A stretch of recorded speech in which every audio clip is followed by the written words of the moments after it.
नमस्कार. आज 13 मार्च 2023 वार आहे सोमवार. लोकसत्ता आणि द हिंदू वृत्तपत्र विश्लेषणमध्ये आपलं स्वागत आहे. पहिली बातमी आहे, आता ब्राह्मणांसाठीही महामंडळाचा प्रस्ताव. लक्षवेधी सूचनेवर सरकारची माहिती, अमृत संस्थेलाही नवसंजीवनी. ही न्यूज आपल्यासाठी म्हणजे तेवढीशी फार गरजेची वगैरे नाही आहे, कारण महामंडळावरती प्रश्न वगैरे येईल असं मला वाटत नाही आहे. कारण पहा, प्रत्येक समाजाला त्यांनी महामंडळ वगैरे स्थापित करून दिलेलं आहे, ठीक आहे. परंतु आपल्या UPSC आणि MPSCच्या दृष्टिकोनातून न्यूज कामाची नाही, त्यामुळे स्किप करू शकता. त्यानंतर महात्मा फुले आरोग्य योजनेला घर घर. आता ही जी आरोग्य योजना आहे किंवा महात्मा फुले जन आरोग्य योजना जी आहे, ती योजना नक्की परीक्षेला वगैरे विचारली जाऊ शकेल, कारण ती चर्चेत पण आहे व यावर्षी पण या योजनेसाठी तरतूद केलेली आहे. व अगदीच ज्या पद्धतीने केंद्र सरकारमध्ये आयुष्यमान भारत स्कीम आहे, अगदी त्याच धर्तीवर महाराष्ट्र राज्याने महात्मा फुले आरोग्य योजनेला वगैरे म्हणजे आरोग्य योजना वगैरे चालवली.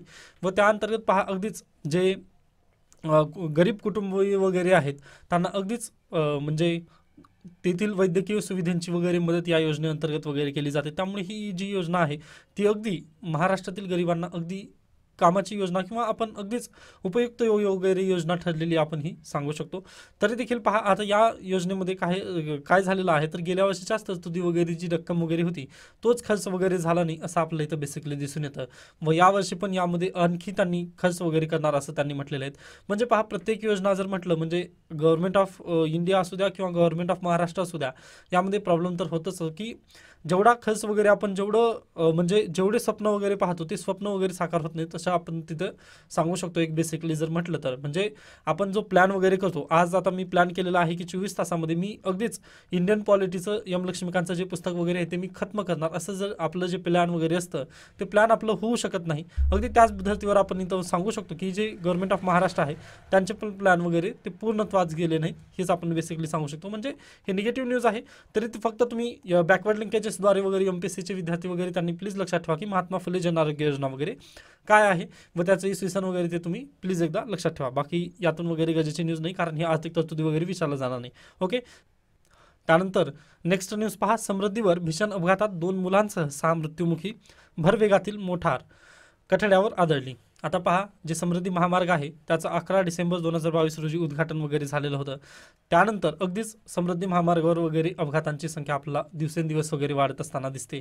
म्हणजे पहा, एकीकडे आपण अगदीच आपल्या विकासासाठी किंवा आपल्या डेव्हलपमेंटसाठी वगैरे एकीकडे रस्ते वगैरे चांगल्या पद्धतीने बांधतो, परंतु त्याचा वापर किंवा त्याचं युटिलाइज वगैरे कशा पद्धतीने करायचं जर हे जर समजत नसेल तर ते अगदी चुकीचं आहे, हेच आपण तिथं म्हणू शकतो. म्हणजे विकास शाप की वरदान वगैरे पूर्वी आपण 10वी 12वीला वगैरे जे निबंध लिहिले होते की म्हणजे विज्ञान शाप की आव्हान की म्हणजे शाप की वरदान वगैरे अशा पद्धतीचे जे निबंध होते, अगदी त्या पद्धतीने आपण इथं सांगू शकतो. म्हणजे तसा तर UPSCला प्रश्न येणार नाही, परंतु तुम्ही पण म्हणजे जेव्हा विचार वगैरे करता तशा पद्धतीने तुम्ही अगदीच लिहू शकता किंवा तुमच्या डोक्यामध्ये वगैरे तशा पद्धतीने तुम्ही एक विचार नक्कीच बाळगू शकता. तर त्या संदर्भात वगैरे होतं ते म्हणजे स्पीडवर मर्यादा अगदी असणं हे गरजेचं आहे असं आपण तिथं सांगू शकतो. म्हणजे मुलाखतीमध्ये वगैरे जर प्रश्न विचारला, आता शक्तिफीठ महामार्ग वगैरे होणार आहे म्हणजे प्रस्तावित आहे, मग त्या महामार्गानुसार पण तेच म्हणजे निगेटिव्ह पॉईंट देताना आपल्याला वगैरे लिहिता यावेत, या संदर्भात ही न्यूज वगैरे घेता येते. म्हणजे इथं डायरेक्टली लाईव्ह आकडेवारी वगैरे आहे हे, कारण अपघातांची संख्या पहा भरपूर झालेली आहे समृद्धी महामार्गावरती. ओके. त्यानंतर तुम्ही पण म्हणजे अगदीच रस्ते म्हणजे वाहन वगैरे चालवत असताना काळजी घेऊ शकता. त्यानंतर पुढे चला, आजची एक अगदीच म्हणजे हिस्टॉरिकल जजमेंट वगैरे आज ठरू शकेल. आजपासून अगदीच त्यावरती सुनावणी वगैरे चालू होईल. तर पहा, समलिंगी विवाहाला केंद्र सरकारचा विरोध, सर्वोच्च न्यायालयात प्रतिपादन दाखल. म्हणजे पहा, सुप्रीम कोर्टाने केंद्र सरकारला ॲफिडेव्हिट वगैरे मागितलेलं होतं सुप्रीम कोर्टामध्ये, मग केंद्र सरकारने ॲफिडेव्हिट वगैरे प्रस्तावित केलेलं आहे. व सुप्रीम कोर्टाच्या म्हणजे जे सेंट्रल गव्हर्नमेंटचं जे ॲफिडेव्हिट वगैरे आहे त्या ॲफिडेव्हिटमध्ये जे सेंट्रल गव्हर्नमेंट आहे त्यांनी म्हटलेलं आहे की समलिंगी विवाह हा मूलभूत अधिकार होऊ शकत नाही. सर्व वैयक्तिक कायद्यानुसार एक पुरुष आणि एक स्त्री यांच्याच विवाहाला मान्यता आहे, असा युक्तिवाद करत केंद्र सरकारने समलिंगी विवाहाला मान्यता देण्यास विरोध केला आहे. यासोबतच त्यांनी आणखीन एक म्हटलेलं आहे पहा की विवाहाच्या मूळ संकल्पनेनुसार तो भिन्नलिंगी व्यक्तींमध्ये करायचा असतो. भिन्नलिंगी विवाहाच्या संकल्पनेला सामाजिक, सांस्कृतिक आणि कायदेशीर आधार आहे. न्यायपालिकेच्या हस्तक्षेपाद्वारे त्यात व्यत्यय आणला जाऊ नये असे केंद्र सरकारने म्हटले आहे. आता पहा, इथे डायरेक्टली यांनी एक म्हणजे ज्युडिशियरीला वगैरे चॅलेंज दिल्यासारखं आपण म्हणू शकतो की तिथं त्यांनी म्हटलेत की ज्युडिशियल ॲक्टिव्हिजम वगैरे इथं खपवून घेणार नाही किंवा इथं अशा पद्धतीने ज्युडिशियल ॲक्टिव्हिजम वगैरे होऊ नये असं त्यांनी बजावलं आहे सुप्रीम कोर्टाला. आता पाहूयात म्हणजे अगदीच जर हा जजमेंट आज आला किंवा येणाऱ्या आगामी काळामध्ये वगैरे जर आला तर हा जजमेंट हिस्टॉरिकल ठरणार आहे. ओके, व हिस्टॉरिकल जजमेंट आल्यानंतर आपण त्यावरचं विशेष म्हणजे डिटेलमध्ये डिस्कशन वगैरे अगदी करणार आहोत, विश्लेषण अगदी चांगल्या पद्धतीने वगैरे त्याचं मी घेणार आहे, कारण अगदीच पॉलिटीमध्ये इंटरेस्ट आहे व त्यानंतर मी जजमेंट तर वाचत असतो, त्यामुळे काळजी करू नका त्याबाबत तुम्ही. त्यानंतर पहा कलम 370 अंतर्गत म्हणजे आता याचं थोडंसं बॅकग्राऊंड पाहून घेऊयात. तर कलम 377 म्हणजे 377, ओके कलम म्हणता येणार नाही, सेक्शन आहे ते, सेक्शन 377 अंतर्गत समलिंगी संबंधांना कायदेशीर मान्यता दिली गेली असली तरी समलिंगी विवाह हा मूलभूत अधिकार असल्याचा दावा याचिकाकर्ते करू शकत नाहीत असे केंद्र सरकारचे म्हणणे आहे. पहा नवतेज जोहर विरुद्ध केंद्र सरकार या खटल्यामध्ये 2017 साली सर्वोच्च न्यायालयाच्या 5 सदस्यीय खंडपीठाने राज्यघटनेतील कलम 377 रद्दबातल ठरवले होते. ओके, 377 काय केले यांनी अनकॉन्स्टिट्युशनल वगैरे ठरवले आहे. ओके, 377 साठीची केस कोणती होती पहा, नवतेज जोहर विरुद्ध केंद्र सरकार असा खटला वगैरे जो आहे तो प्लीज लक्षात ठेवा, कारण अशा पद्धतीचे जजमेंट वगैरे UPSCने वगैरे याच्यापूर्वी देखील विचारलेले आहेत व सध्याला हे चर्चेमध्ये आहे, त्यामुळे तुम्ही ह्याला ठेवू शकता. तर पहा नवतेज जोहर विरुद्ध केंद्र सरकार या केसमध्ये सुप्रीम कोर्टाने काय म्हटलं की ते 377 आहे. 377 नुसार जे LGBTQ कम्युनिटी आहेत, LGBTQ प्लस कम्युनिटी ज्या आहेत या सर्वांना त्यांनी काय केलं तर अगदीच नॅचरल दर्जा वगैरे देत त्यांना अगदीच 377 जे कलम वगैरे होतं किंवा जे सेक्शन वगैरे होतं त्याला रद्दबातल करत यांना मान्यता वगैरे दिली. मग पहा LGBTQ कम्युनिटीला आता सध्याला काय आहे, मान्यता आहे. ओके, ते त्यांचे राईट टू प्रायव्हसी अंतर्गत येतं. म्हणजे पहा एखाद्याचं म्हणजे ओके म्हणजे एखाद्याचं सेक्शुअल बायस्ड वगैरे जे आहे ते अगदीच प्रायव्हसीचं धरून आहे. ओके, आता माझं बायस्ड वगैरे काय आहे हे मी तुम्हाला सांगू शकत नाही किंवा तुमचं काय आहे हे तुमचं जाणून घेण्याचं वगैरे मला अधिकार नाही आहे. हे काय आहे तर राईट टू प्रायव्हसी आहे, ते तुमचं प्रायव्हेट म्हणजे ते तुमचं प्रायव्हेट आहे किंवा ते तुमचं प्रायव्हसी वगैरेचा अधिकार आहे असं सुप्रीम कोर्टाने अगदीच राईट टू प्रायव्हसी अधिकार किंवा आला पहा आर्टिकल 21 अंतर्गत अगदीच 2017ला आला. म्हणजे पहा याचं इव्होल्युशन कशा पद्धतीने झालं, म्हणजे आर्टिकल 21 अंतर्गत राईट टू प्रायव्हसी जेव्हा आलं त्यानंतरच नवतेज जोहर हा खटल्यामध्ये यांनी काय केलं तर जे 377 होतं याला व्हॅलिड वगैरे करार दिला, कारण पहा याच्यापूर्वी तुम्हाला राईट टू प्रायव्हसी नव्हता. आता जे सेक्शुअल बायसनेस वगैरे जे असेल ते तुमचं काय आहे, प्रायव्हसी आहे. मग ही प्रायव्हसी 2017च्या खटल्यानुसार वगैरे असं इव्हॉल्व झालेलं आहे. आर्टिकल 21चा जो कलम वगैरे 2017 मधील जो आर्टिकल 21 अंतर्गत राईट टू प्रायव्हसी वगैरे तुम्हाला बहाल केली गेली तो खटला कोणता होता तर पुट्टस्वामी जजमेंट होता ते. ओके, ते पुट्टस्वामी केसमध्ये सांगितलं की तुम्हाला राईट टू प्रायव्हसी आहे म्हणजे खाजगीपणाचा तुमचा अधिकार आहे. मग खाजगीपणामध्ये तुम्ही काहीही करा तो गव्हर्नमेंटला वगैरे तर बाधिल वगैरे असेल का तर बिलकुल नाही असं सुप्रीम कोर्टाने म्हणत 2018 मध्ये नवतेज सिंग जोहर असं आहे त्या खटल्याचं नाव. तर नवतेज सिंग जोहर विरुद्ध केंद्र सरकार या खटल्यामध्ये 2018 मध्ये सुप्रीम कोर्टाने 377 रद्द केलं. ओके, व LGBTQ कम्युनिटीला म्हटलं की तुमचं जे काही सेक्शुअल बायसनेस वगैरे असेल ते तुमचं प्रायव्हेट वगैरे असेल त्याला गव्हर्नमेंटचं काहीही विरोध नाही अशा पद्धतीने त्यांनी म्हटलं. मग पहा ते म्हटल्यानंतर त्यांनी अगदीच LGBTQ कम्युनिटीवाले वगैरे जे होते मग त्यांनी म्हटले की अगदी जर आम्हाला जर याचा अधिकार वगैरे जर मिळाला असेल तर आता आम्हाला राईट टू मॅरेज पण असावं. ओके, म्हणजे विवाहाला मान्यता पण असावी. आता पहा लेस्बियन त्यानंतर गे वगैरे यांचे जे विवाह वगैरे असतील मग यांच्या विवाहाला पण आम्हाला फक्त सर्टिफिकेट असावं. कशासाठी सर्टिफिकेट पाहिजे पहा त्यांना तर अगदीच त्यांना दत्तक हवंय. ओके, एखादं मूल वगैरे दत्तक घेण्यासाठी आपल्याकडे दत्तक जे रूल्स वगैरे आहेत, रूल्स रेग्युलेशन वगैरे जे काही आहेत दत्तक घेण्यासंबंधी, एखादं मुलगा वगैरे जर दत्तक घ्यायचा असेल किंवा एखादा पाल्य दत्तक घ्यायचं असेल तर आपल्याकडे काय आहे तर दत्तक घेण्यासाठी तुम्हाला विवाह करणं हे बंधनकारक आहे. ओके, विवाह करणं बंधनकारक आहे किंवा तुम्ही विडो म्हणजे विधवा वगैरे असणं तरी बंधनकारक वगैरे तशा पद्धतीने तिथं दिलेलं आहे. परंतु आपल्याकडे तसं झालेलं आहे का म्हणजे LGBTQ कम्युनिटीला तशाबद्दल ते जे विवाह दत्तक घेण्यामध्ये वगैरे हे म्हणजे रूल्स वगैरे आहे तिथे दत्तक संबंधी LGBTQ कम्युनिटीला वगैरे हे केलेलं आहे का, त्यांना परमिशन वगैरे दिलेली का तर बिलकुल नाही. त्यामुळे त्यांना दत्तक घेण्यामध्ये बाधा वगैरे येत होती. मग बाधा येत असताना त्यांनी म्हटली की आम्हाला विवाह तर करावा लागेल आता. ओके, मग त्यांनी म्हटले मग डायरेक्टली त्यांनी दिल्ली हायकोर्टामध्ये वगैरे गेलेले होते. मग दिल्ली हायकोर्टाने ती जजमेंट वगैरे खालीच केली होती 2020 मध्ये. ओके, मग ते सध्याला गेले सुप्रीम कोर्टामध्ये 2022 मध्ये 2021-22 मध्ये. मग त्या केसचं आता जजमेंट वगैरे येणार आहे. मग पहा 2022 मधून आता 2023 चालू झालेला आहे. मग हे सर्व अशा पद्धतीने आता केस वगैरे इव्हॉल्व झालेला आहे. मग आता याबद्दल आता सुप्रीम कोर्टाचे व्ह्यूज वगैरे काय असतील ते पाहूयात. कारण आता गव्हर्नमेंट ऑफ इंडियाने तर म्हटलं की आम्ही त्यांना परमिशन वगैरे देऊ शकणार नाही, जे LGBTQ कम्युनिटी वगैरे आहे त्यांना आम्ही राईट टू मॅरेजचा अधिकार वगैरे देणार नाही. कारण विरुद्ध लिंगीमध्येच काय होतं तर विवाह होतो असं त्यांचं मत आहे. त्यानंतर आमची संस्कृती वगैरे त्याच्या विरोधात वगैरे आहे असं त्यांचं मत आहे. परंतु जर खऱ्या अर्थाने जर पाहिलं म्हणजे थोडंसं जर तुम्ही इतिहासाचा वगैरे जर अभ्यास केला तर कामसूत्रा वगैरे जे काही आहे त्यामध्ये आपल्याकडे अगदीच पाहायला मिळतात हे म्हणजे जे लेस्बियन वगैरे जे LGBTQ कम्युनिटीचे वगैरे जे होते ते सर्व आपल्या टेक्स्ट आणि पुराणमध्ये वगैरे ते सर्व काही पाहायला मिळतं. जर कदाचित तुम्ही जर संस्कृतीचा किंवा लिटरेचरचा वगैरे आपला अभ्यास केला असाल तर तुम्हाला हे अगदी साफ वगैरे होतं. मग सुप्रीम कोर्टाचं जे जजमेंट वगैरे येईल त्याबद्दल मी काही बोलणार नाही, परंतु जे जजमेंट येणार आहे म्हणजे सुप्रीम कोर्टाचं जजमेंट येईपर्यंत आपण पूर्व संकल्पना वगैरे काही मी मांडणार नाही, कारण इतिहास वगैरे वेगळा आता ते नरेटिव्ह वगैरे होईल, त्यामुळे मी स्किप करतोय त्याला. परंतु जजमेंट येऊ द्या. जजमेंट आल्यानंतर तुम्हाला ही जी केस वगैरे होती ते परिपूर्णरित्या वगैरे समजावण्याचा नक्की प्रयत्न करणार आहे.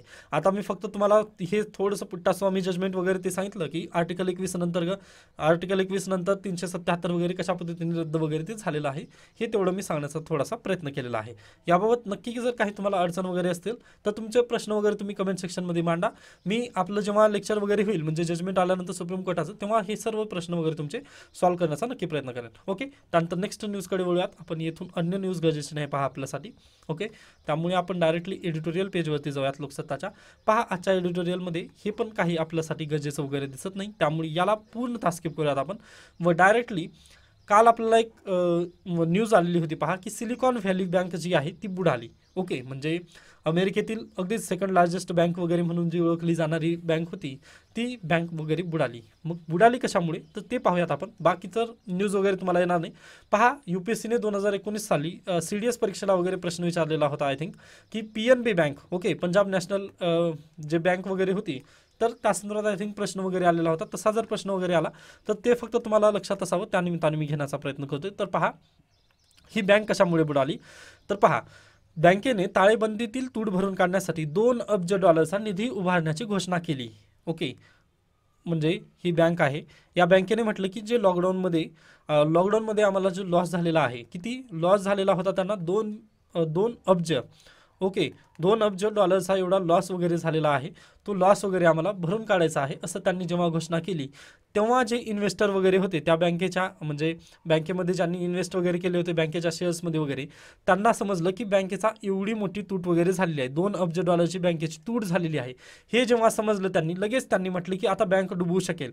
कारण पहा यांनी जर म्हणजे $2 अब्ज तूट आहे व ही तूट भरून त्यांना भरून काढता आलं नाही तर प्रॉब्लेम होईल. यामुळे जे इन्व्हेस्ट वगैरे केले होते, ज्या पद्धतीने अदानीचं प्रकरण आहे अगदी त्याच पद्धतीने वगैरे सांगू शकतो आपण, ज्या पद्धतीने अदानीचे शेअर वगैरे सर्वजण घेऊन पळून चालू लागले अगदी त्याच पद्धतीने याचं पण झालं. सिलिकॉन व्हॅली बँक जी होती त्यांचं $2 अब्ज जे तूट वगैरे होती ती त्यांना भरून काढायची होती, त्यामुळे त्यांनी शेअर वगैरे मार्केटमध्ये काय करणार होते, शेअर इश्यू करणार होते.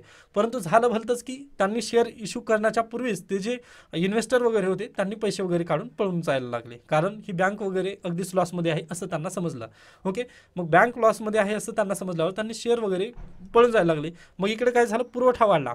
ओके, पुरवठा वाढला व मागणी काय झाली, कमी झाली. मागणी कमी झाली व पुरवठा वाढला, मग प्राईस काय होतील तर अगदीच कमी होतील. मग अशा पद्धतीने ही बँक वगैरे बुडालेली आहे. याच्या व्यतिरिक्त तुम्हाला अगदीच MPSC मध्ये वगैरे विचारण्यात येणार नाही, म्हणजे UPSC वाले आहेत त्यांना अगदीच शेअर बाजारचं फक्त डेफिनेशन टाईप नॉलेज वगैरे गरजेचं असतं. बाकी डीपमध्ये वगैरे तुम्हाला UPSC विचारत नाही, त्यामुळे प्लीज स्किप करा. जर एखाद्याला ट्रेडिंग वगैरे करायची असेल तर त्याने ट्रेडिंगचे क्लास वगैरे पाहू शकता. हे आपल्याकडे वगैरे त्याचं जास्त इफेक्ट वगैरे होत नाही, त्यामुळे मी याला पूर्णतः स्किप करतोय. ओके, त्यानंतर पुढे चला, इथून काहीच गरजेचं वगैरे न्यूज नाही, त्यामुळे अशा पद्धतीने आजचं लोकसत्ता वृत्तपत्र इथे संपतं. त्यानंतर आजचं द हिंदू पहा. द हिंदूमध्ये पण तेच न्यूज आहे पहा. Same sex union can rock societal values, central government वगैरे तशा पद्धतीने म्हटलेलं आहे. मग आता पाहूयात जे सुप्रीम कोर्ट आहे त्यांनी कशा पद्धतीने या केसला वगैरे पाहतील. ओके, म्हणजे जे राईट्स वगैरे आहेत यांचे, तर आता पहा त्यांनी दत्तकला तरी अनुमती तर नक्कीच देतील असं माझं मत आहे. पण पाहूयात, याबद्दल मी पण काही ठोस वगैरे सांगू शकत नाही, त्यामुळे स्किप करूयात आपण डायरेक्टली. त्यानंतर soon net zero waste must for buildings. Okay, दिल्लीमध्ये त्यांनी काय करत आहेत पहा, सस्टेनेबल डेव्हलपमेंट गोलसाठी वगैरे त्यांनी म्हटलेलं आहे की आम्ही जे सोसायटी वगैरे जे असतील किंवा जे बिल्डिंग वगैरे असतील, नव्याने बांधकाम वगैरे केले जाणारे बिल्डिंग वगैरे असतील, त्यांना काय नेट झिरो वेस्ट वगैरे तशा पद्धतीने त्यांनी करायचं आहे. नेट झिरो वेस्ट म्हणजे काय तर पहा, तर जे कचऱ्याची आहे ती योग्य पद्धतीने वगैरे विल्हेवाट लावणं गरजेचं आहे. म्हणजे achieving net zero waste means reducing, reusing आणि recovering waste streams to convert them to valuable resources so that zero solid waste is sent to landfills.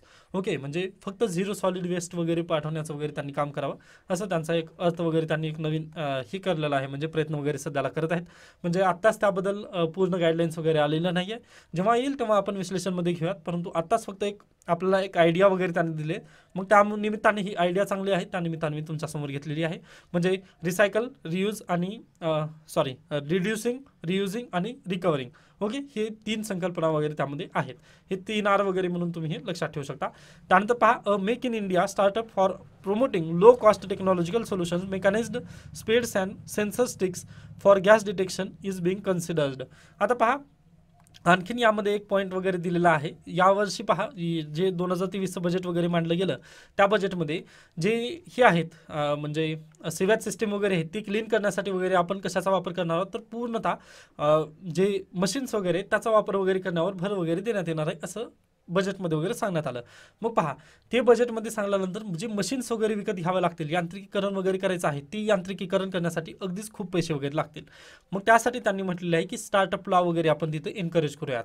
Okay, मग पहा, आपल्याकडे इंजिनियर तर भरपूर आहेत, इलेक्ट्रिकल आणि मेकॅनिकल इंजिनियरवाले जर यामध्ये जर स्टार्टअप वगैरे जर घेतलं, त्यांना जर म्हणजे करिअर काउन्सिलिंग वगैरे त्या पद्धतीने जर दिली, तर अगदीच जे सेव्याज सिस्टीममधील जे यांत्रिकीकरण वगैरे आहे त्यामध्ये आपण अगदीच चालना वगैरे देऊ शकतो, असं गव्हर्नमेंटचं पण इथं म्हणणं आहे. परंतु पाहूयात, कारण पहा, आपल्याकडे जे इंजिनियर वगैरे आहेत त्यांना आपण हाताला त्यांच्या काम देत नाही. जर आपण तशा पद्धतीने जर त्यांना इन्व्हेस्टमेंट वगैरे त्यांना तशा पद्धतीने इन्व्हेस्टमेंट, त्यानंतर तशा पद्धतीची आयडिया व तशा पद्धतीचं त्यांना पूर्ण कॅपिटल वगैरे जर दिलं, तर त्यामध्ये ते अगदीच चांगल्या पद्धतीने वगैरे काम करू शकतील. कारण पहा, आपल्याकडे टॅलेंट तर भरपूर आहे, परंतु त्यांना योग्य पद्धतीने वगैरे काम दिलं गेलं नाही आहे, हे प्रॉब्लेम आहे, किंवा त्यांना ओळखलं गेलं नाही आहे, हाच एक मुख्य प्रॉब्लेम आहे. मग जर आपण त्याला जर पहा, आता यांत्रिकीकरण जर करायचं म्हटलं तर अगदीच पैसा वगैरे लागतो, कारण आपल्याकडे इम्पोर्टच करावं लागतं, दुसरा पर्यायच नाही आहे. परंतु तेच जर आपण रिव्हर्स इंजिनिअरिंग वगैरे करून जर आपल्या जे इंजिनियर वगैरे आहेत आपल्याकडे, म्हणजे मेकॅनिकल आणि इलेक्ट्रिकल इंजिनियर, तर अगदी दोघं जर एकत्र जर आले तर अगदी चांगल्या पद्धतीने ते यंत्र वगैरे चांगलं होऊ शकतं, असं गव्हर्नमेंटचं पण म्हणणं आहे. मग पाहूयात, जर कशा म्हणजे त्यांच्या संबंधी वगैरे जर पॉलिसी आली तर ते अगदी चांगलं आहे, असं माझं पण मत आहे. मग त्यानंतर आपण पुढे जाऊयात. इथून अन्य न्यूज गरजेचे पहा, हे पूर्णतः स्किप करा तुम्ही. त्यानंतर जे जलयुक्त शिवार मिशन वगैरे होती ती परत एकदा 2.0 मध्ये वगैरे ती लॉन्च होणार आहे. कारण पहा, 2014 ते 2019 या दरम्यान देवेंद्र फडणवीस यांनी ती लॉन्च वगैरे केली होती त्यांच्या पहिल्या टर्ममध्ये. मग त्यानंतर उद्धव ठाकरे यांचं सरकार आलं व ती मिशन बंद पडली. मग परत आता ती रिवाईव्ह वगैरे करणार आहेत. मग ठीक आहे, चांगली गोष्ट आहे. फक्त तुम्ही बॅकवर्ड लिंकेजेसमध्ये जलयुक्त शिवार अभियान वगैरे ही जी योजना वगैरे होती ती वाचून जा. ओके, त्यानंतर पुढे चला, इथून अन्य न्यूज गरजेचे पहा. त्यानंतर आजचे एडिटोरियल आहेत. ओके, हे एडिटोरियल आपल्यासाठी गरजेचं नाही. त्यानंतर सेकंड एडिटोरियल अगदी गरजेचं आहे. त्याचा आहे पहा, ॲडल्टरी ॲज मिसकंडक्ट अँड ज्युडिशियल मसिंग्स. आता या लेखचं पण आपण याच्यापूर्वीच डिस्कशन वगैरे केलेलं आहे, परंतु मला वाटते की द हिंदूमध्ये आता पॉईंट वगैरे त्यांना भेटत नाहीत किंवा ओपिनियन पेज वगैरे नाही, म्हणजे त्यांच्याकडे मुद्दाच नाही आहे, त्यामुळे हे पहिल्याचेच इश्यू वगैरे करून आणत आहेत. कारण पहा, इथं युक्रेनचं वगैरे दिलेलं आहे, हे पण अगदीच पुराणं वगैरे एडिशन आहे, किंवा हे पण फेडेड टॉपिक वगैरे आपण त्याला कन्सिडर करू शकतो. ओके, तसे न्यूज वगैरे त्यांनी इथं देत आहेत, म्हणजे त्यांच्याकडे खरंच मुद्दे वगैरे नाहीत, असं माझं मत आहे. तरी पण आज आलेला आहे एडिटोरियल, तर मी त्याला तुम्हाला एक्सप्लेन करण्याचा वगैरे प्रयत्न करत आहे. तर पहा, झालेलं काय, तर Joseph shine versus union of India 2018 September 2018 Joseph shine versus union of India या केसमध्ये सुप्रीम कोर्टाने जे IPC आहे, IPC मधील सेक्शन 497, ओके, IPC सेक्शन 497 हे काय केलं, रद्दबातल केलं. ओके, व यासोबतच पहा, CRPC मधील 198 सेक्शन 198 CRPC मधील सेक्शन 198 व IPC मधील 497 हे दोन कलम वगैरे जी होती किंवा जी सेक्शन वगैरे होती ती रद्दबातल केली. कशामुळे रद्दबातल केली पहा, तर यामुळे काय होत होतं, आर्टिकल 14, 15 आणि 21 या तिघांचं इथं उल्लंघन वगैरे होत होतं. त्यामुळे त्यांनी काय केलं, तर याला डिक्रिमिनलाइज वगैरे करून ठेवलं किंवा अनकॉन्स्टिट्युशनल वगैरे त्याला करार दिला. हे कशामुळे दिलं म्हणजे यामध्ये या सेक्शनमध्ये वगैरे काय होतं तर जे व्यभिचार किंवा जे ॲडल्टरी सेक्शन वगैरे म्हणतो म्हणजे एखाद्या पुरुषाचा वगैरे विवाह असेल किंवा एक्स्ट्रा मॅरिटल अफेअर्स वगैरे जे असतात तर त्या संदर्भात हे कलम वगैरे होती. हे तुम्ही प्लीज लक्षात ठेवा. म्हणजे एक्स्ट्रा मॅरिटल अफेअर वगैरे जे होतं तर त्या संदर्भात हे 497 वगैरे कलम होते. मग पहा त्यामुळे प्रॉब्लेम कुठं होत होता तर आर्टिकल 14 कायदा पुढे समानता, आर्टिकल 15 ओके आणि आर्टिकल 21 ओके या तिघांचं पण उल्लंघन वगैरे इथं होत होतं असं सुप्रीम कोर्टाने वगैरे म्हटलं व 497ला त्यांनी अगदीच अनकॉन्स्टिट्युशनल वगैरे सांगितलं. मग आता पहा हे तुम्हाला समजलेलं असेल की सुप्रीम कोर्टाने 2018मध्ये जे व्यभिचार वगैरे असतो किंवा जे ॲडल्टरी वगैरे असतं त्याला त्यांनी अगदी डिलीट केले बरोबर.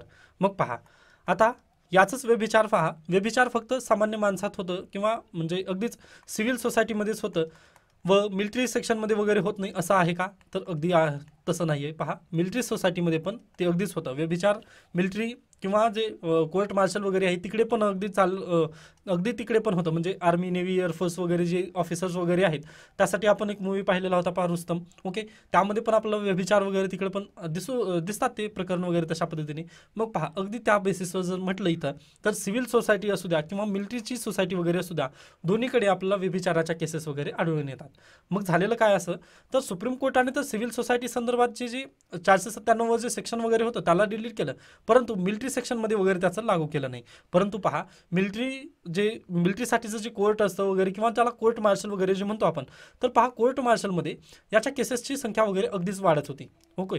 कोर्ट मार्शलमध्ये अगदीच याची केस संख्या वगैरे वाढत होती. मग यांनी अगदी सुप्रीम कोर्टाकडे वगैरे गेले व त्यांनी विचारलं की बाबा हे आमच्यासाठी वगैरे लागू होतं का तर सुप्रीम कोर्टाने तर नाही म्हटलं. सुप्रीम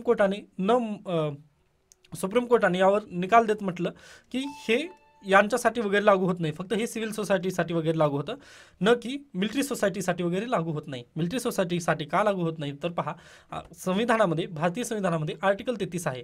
आर्टिकल 33 नुसार पार्लिमेंटला ते अधिकार आहेत की तुमचे फंडामेंटल राईट्स व्हायलेट होतील किंवा न होतील किंवा तुमचे अधिकार वगैरे काढून घेण्याचा आर्टिकल 33 मध्ये वगैरे पूर्णतः अधिकार वगैरे देण्यात आलेला आहे. आता पहा सुप्रीम कोर्टाने 497 सेक्शन रद्द करत असताना काय म्हटलेलं होतं तर त्यांनी म्हटलेलं होतं की त्यांनी म्हटलेलं होतं की 14, 15 आणि 21 हे 3 कलमांचं इथं काय होतं उल्लंघन होत आहे. परंतु जर मिलिटरी सोसायटीचा जर तुम्ही विचार केला तर मिलिटरी सोसायटीला ऑलरेडीच आर्टिकल 33 नुसार हे कलम जे आर्टिकल वगैरे आहे जे तुम्हाला फंडामेंटल राईट्स आहेत ते देण्यातच आलेले नाहीत. आर्टिकल 33 नुसार मिलिटरीमॅन वगैरे जे असतील त्यांना ते मूलभूत अधिकारच देण्यात येत नाहीत. मग मूलभूत अधिकाराची तुम्ही विचारणा सुप्रीम कोर्टामध्ये वगैरे कशा पद्धतीने वगैरे करू शकता असं सुप्रीम कोर्टाचं वगैरे तिथं मत त्यांनी मांडलेलं आहे. कारण आर्टिकल 33 नुसार पार्लिमेंटने त्यांना अधिकार दिले नाहीत ओके. हे तुम्हाला अगदी थोडंसं लक्षात आलेलं असेल म्हणजे तुम्ही हे कलमांचा थोडासा अभ्यास करायला हवा. कारण आर्टिकल 33 मध्ये नेमकं काय सांगतं वगैरे हे जर तुम्हाला माहिती असेल तर जे मी सांगतोय आता 14, 15 आणि 21 वगैरे हे सिव्हिल सोसायटीला कशा पद्धतीने लागू होतं व मिलिटरी सोसायटीला कशा पद्धतीने लागू होत नाही हे तुम्हाला अगदी बेसिकलीचा वगैरे क्लिअर होईल. त्यानंतर पहा अगदीच भरपूर केसेस वगैरे गेल्या. मग त्यानंतर हायकोर्टामध्ये वगैरे केस गेल्या. मग हायकोर्टामध्ये पण तेच झालं हायकोर्टामध्ये सुप्रीम कोर्टाचा जो विरोधीचा निकाल वगैरे त्यांनी दिला ओके. हायकोर्टामध्ये जेव्हा केस वगैरे गेल्या आता पहा इथं दिलेले आहेत 2 केस त्यापैकी आपण डायरेक्टली गुजरातमधील केस वाचूयात कारण ही थोडीशी मोठी दिसते केस. तर पहा Maheshbhai Birjubhai Damor versus state of Gujarat आणि 3 orders. The Gujarat high court quashed and set aside the dismissal order of an armed police constable arising from allegations that he had developed a illicit relation with widow which amounted to misconduct okay. मग पहा कोण आहे Maheshbhai Birjubhai Damor versus state of Gujarat या केसमध्ये जे Gujarat high court आहे यांनी जे मिलिटरी कॉन्स्टेबल वगैरे होतं त्या व्यक्तीला वगैरे त्यांनी काय केलं तर त्याची जी नोकरी वगैरे जाण्यापासून वगैरे त्याला वाचवलं. व कशामुळे वाचवलं म्हणजे त्याला पण व्यभिचाराच्या केसमध्ये वगैरे अंतर्गत वगैरे त्याला अटक वगैरे झाली होती किंवा त्याला डिसमिस वगैरे करण्यात आलं होतं. परंतु त्याचे जे अधिकार वगैरे त्याचं हनन वगैरे करत असताना म्हणजे त्यांनी म्हटलं की the departmental inquiry revealed that the relation between the two were voluntary and mutual and there was no exploitation of the woman okay. मग त्यांनी आणखी गुजरात हायकोर्टाने कशाच्या बेसिसवर वगैरे दिलं तर पहा गुजरात हायकोर्टाने 497चा वगैरे वापर केला का तर बिलकुल नाही किंवा हे आर्टिकल 33चा वगैरे वापर केला का तर बिलकुल नाही. या दोन्हीचा वापरच केला नाही.